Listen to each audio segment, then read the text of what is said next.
Hi folks, how you doing? RussellTrueResults303.com. Check out the website, link in the description box. Put in the healing, back in health. And as you can see, I'm trying to heal up right now. I got a little knee tweak. And I made a video on how to keep making progress in your life when you are injured and can't really make it to the gym. So there's a couple great ideas there that's going to help you. I'll try to put it in the description box.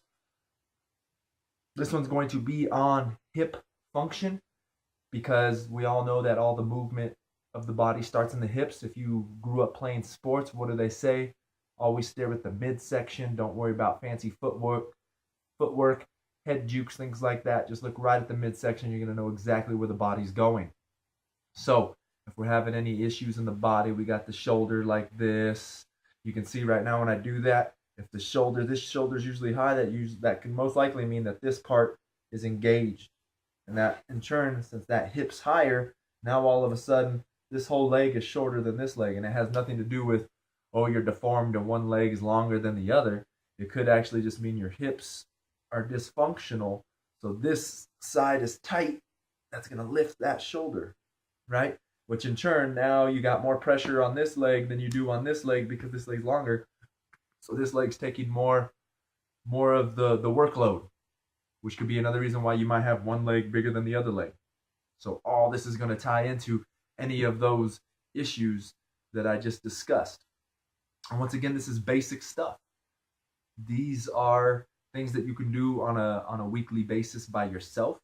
These are things that you should do before you ever even step foot in the gym if you have this issue. And these are basic things. You can do them at home. You can see I'm right here in my living room. So we're down. You can go straight leg, bent leg. This knee feels better when it's bent instead of straight, so I'm going to go bent. The same thing. We're here. We're just going to go easy, just a pelvic tilt. So we're going to arch that back. You can see right here. I can get my hand underneath it now, my whole arm. Then you're going to come in like a dog tucking his tail. Hold it for a few seconds. Back up. And make sure now I can feel one side's engaging more than the other. That's all proprioception. You're the one that can control that, so try and find that equal tension on each side. Come back again. We're going to tuck, sit in the middle, find neutral. Where is neutral? That's where your spine should be. A lot of us are probably here. If you're here all the time, you're going to have a lot of low back pain because, well, the low back is engaged, right? Low back's engaged. So we want to find neutral. Tuck, like a dog tucking his tail, scared. Nice big arch. Tuck, arch, finding that middle ground. And one same thing, we're going to come up here, we're going to tuck, and we want to keep it for about 5-10 seconds. Feel everything engaged. What's going on? Nice deep breaths. Back down to neutral. Come back up, tuck. Feel it. Feel the core engage now. Nice deep breaths. Find neutral again. There we go. So now we're going to do the same thing laying. You can straighten the legs. This is going to help, once again, like I said, with walking, anything you got going on in your life. Running, these exercises are going to help you because we're loosening up the hips and we're allowing them to function in all the areas that they function. Properly functioning hips is what we need. So once again, we're here. Now we're going to just raise one hip. Back down, raise the other hip. And once again, we don't want that back arching. If you have back problems, you might be stuck in that arch. So where I can put my hand underneath again, you can see right here. Once again, the hips are moving in a dysfunctional way because you're arched. So your hips are already in the wrong position. So we need to make sure that low back's pretty flat, and then work on the hip. Work on the hip. We don't want to let it arch. And now we're back in that. Just right there, if you have the sciatic pain coming down, once I'm here, I got that arch, I can feel my calf tingling. So flatten that out and then go to it, and that tingling will go away. That means right there that you already know you've got that lower back is engaged, right? What is it? I think it's anterior pelvic tilt. So we want to make sure that back's neutral and then work on the hips with a neutral back, neutral spine. Work on it. Same thing, we're going to hold it Make sure that back is neutral. Let it down.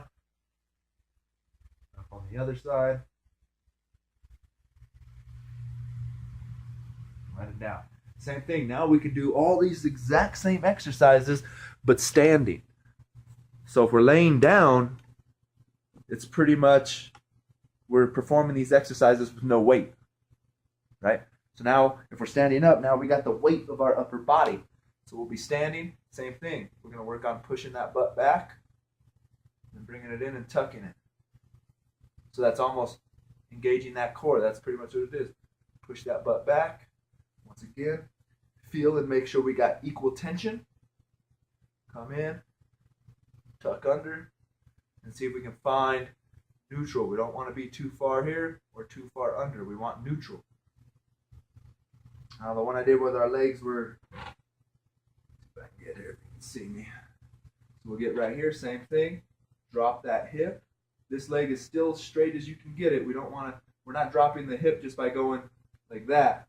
That's not what we're trying to do. So we're here, drop that hip. Once again, you can see my butt automatically goes back. I want to keep that spine neutral. Bring it up. Keep that spine neutral. Down, up. It's a lot of thinking, especially if you have that dysfunctional low back.